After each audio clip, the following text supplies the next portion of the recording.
Ah, well met, well met. Please forgive my rather rude questions at the door. I would never intentionally stand in the way of the city watch.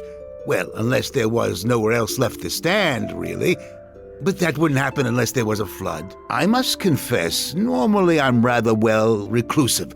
Not that I dislike people, mind you, quite the contrary. But lately, with all the troubles, a murderer on the loose and young nobles sneaking around up to who knows what, I've had to place wards around my home.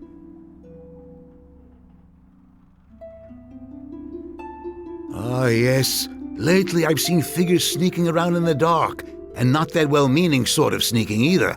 It's obvious what they want. Why, my house, of course. As if I would ever sell it. Ridiculous. I'd sooner give up my left eye. But my right annoys me at times, so that would be an easier sell.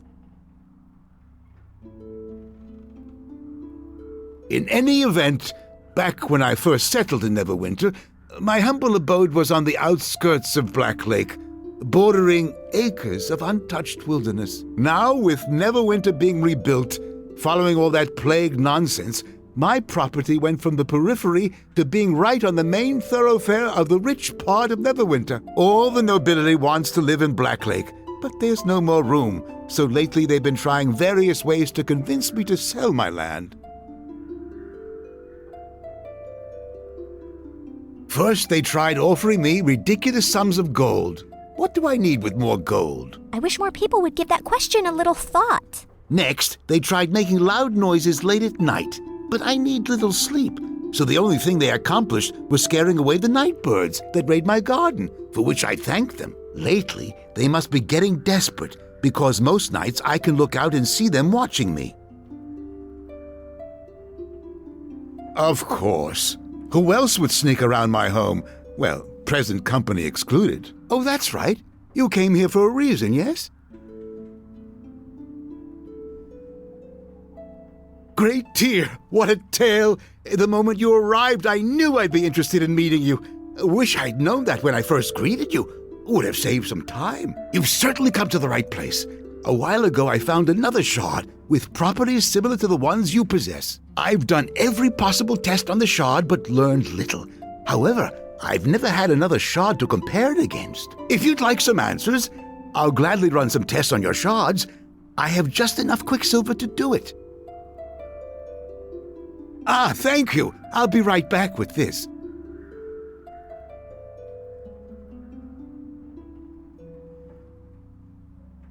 My tests are complete.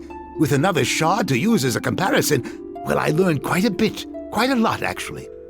It appears these shards contain latent magical energy, either caused by a strong enchantment from when they were whole or from their method of destruction. Furthermore, the shards resonate when they are brought together, increasing their magical energy output accordingly. These shards are pieces of a broken Githyanki silver sword.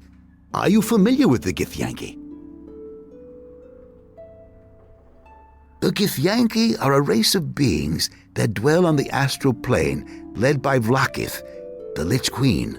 Not a nice woman, I hear. Ages ago, the ancestors of the Githyanki were human and inhabited another plane of existence, where they were enslaved by the Illithids, or Mind Flayers. Then came Gith. Little is known about her outside the Githyanki, but she led the rebellion to free her people of the Illithids, and is considered the hero and founder of the Githyanki people. The Githyanki silver swords are forged with the special purpose of severing the silver cord that connects the form of an astrally projecting traveler to his or her material counterpart. They look like a regular Githyanki weapon until used in combat, at which point they turn into a column of flowing, shimmering liquid. Really quite amazing, I'm told. I believe the shards that you have found are pieces of one of these silver swords. I presume the Githyanki have come to Faerun to recover the shards.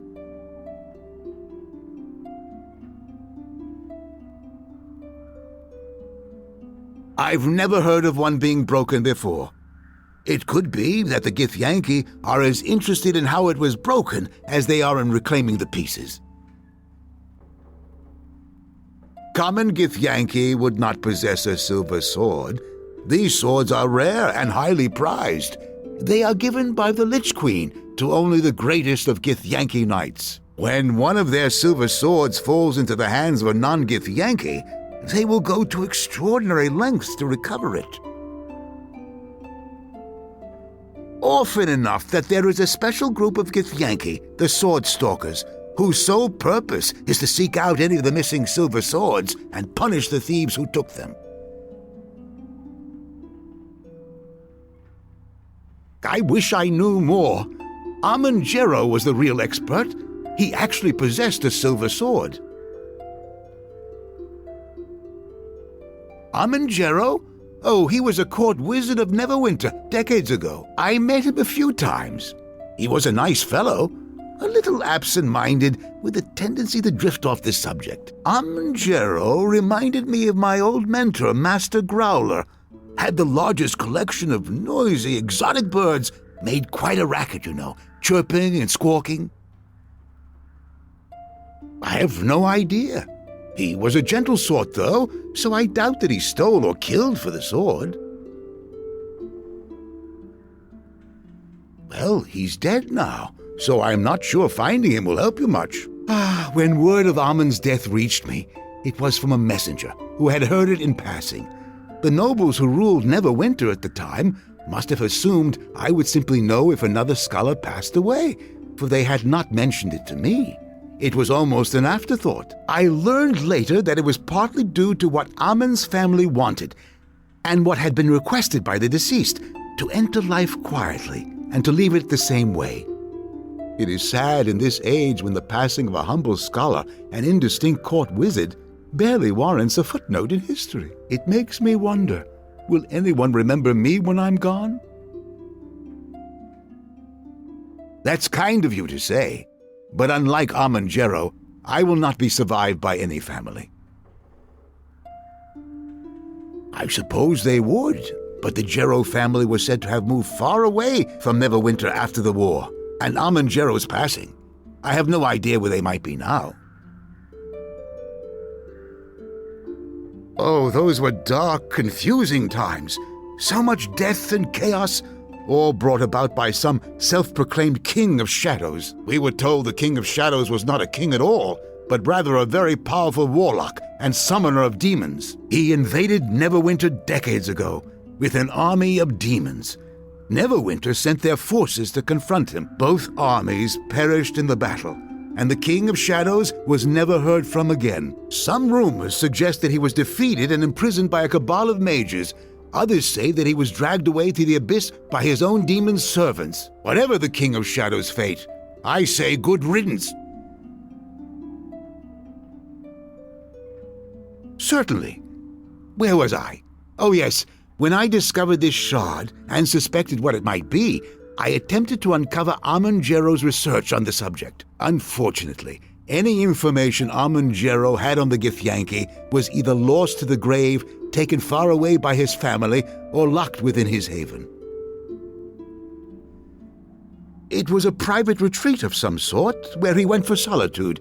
I know it exists, but I don't know where. I suspect that the Neverwinter archives here in Blacklake would have its location. They typically keep noble family records in the secured archives. They don't allow just anyone to access them, though. I petitioned to be allowed to peruse the secured archives, but I was denied because, well, some silly misunderstanding regarding misplaced books that somehow ended up in my possession. Normally, you would have to petition for access, which could take several weeks. However, ask the guards at the archives to speak directly with Archives Administrator Kotnik. He has been known to let me in, quietly on occasion. Very well. Thank you for your visit and for letting me chat with you.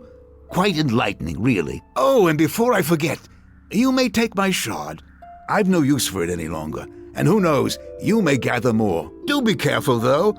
I plan to raise my wards again after you have left to keep out those young nobles skulking about. Hope we haven't talked too long. Otherwise, they may have gathered their courage and attempted to sneak in.